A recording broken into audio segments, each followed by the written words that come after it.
Let's take a look at Setu Bandhasana bridge pose, which is a partial inversion that's going to bring energy to the brain.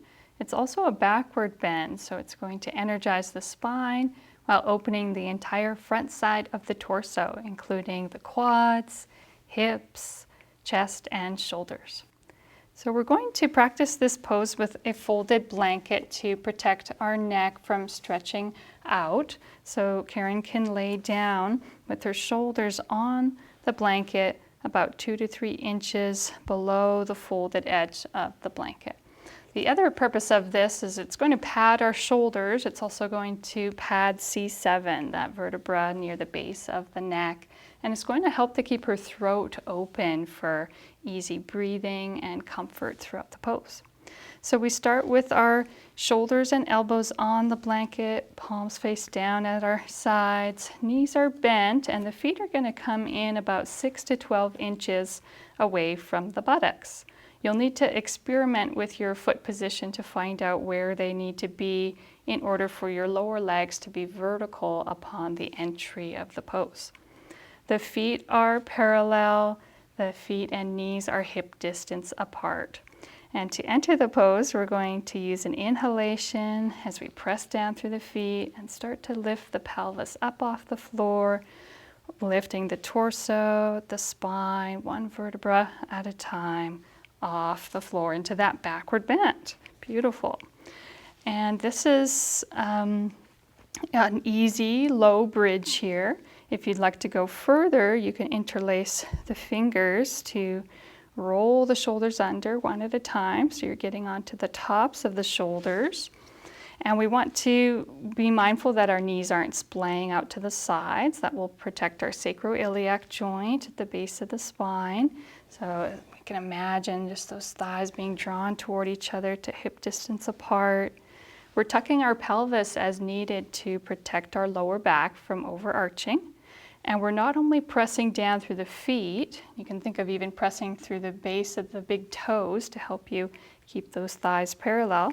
We're also pressing down through the backs of the arms, so the triceps, the backs of the shoulders, even the back of the head can press down, and that will engage the neck, helping to recapture that cervical curve. We're opening through the front side as we breathe. And we want to imagine like we're offering ourselves upwards rather than struggling to hold ourselves in the pose. As we invite higher awareness into our heart, into our mind, we can mentally affirm, I offer every thought as a bridge to divine grace.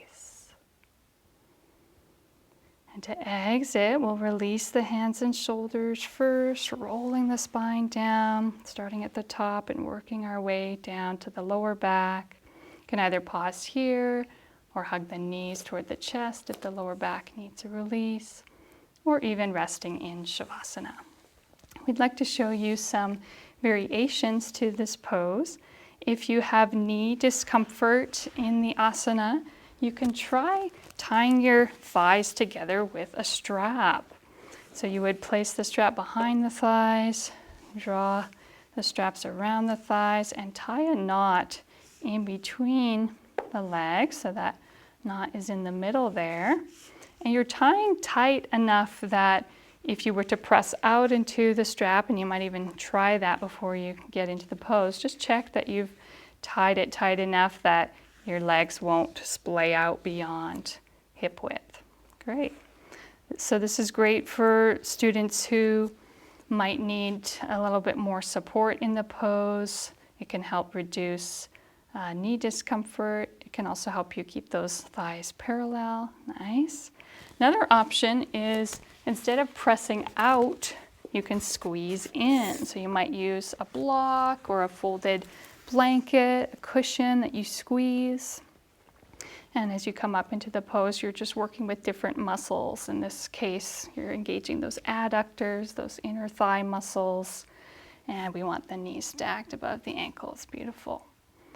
And you can exit.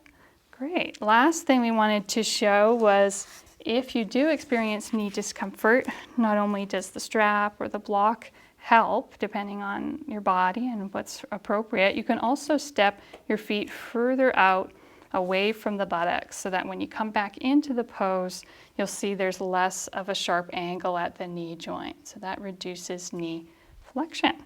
Beautiful. Thank you, Karen, for showing all those options. And that was Setu Bandhasana, bridge pose.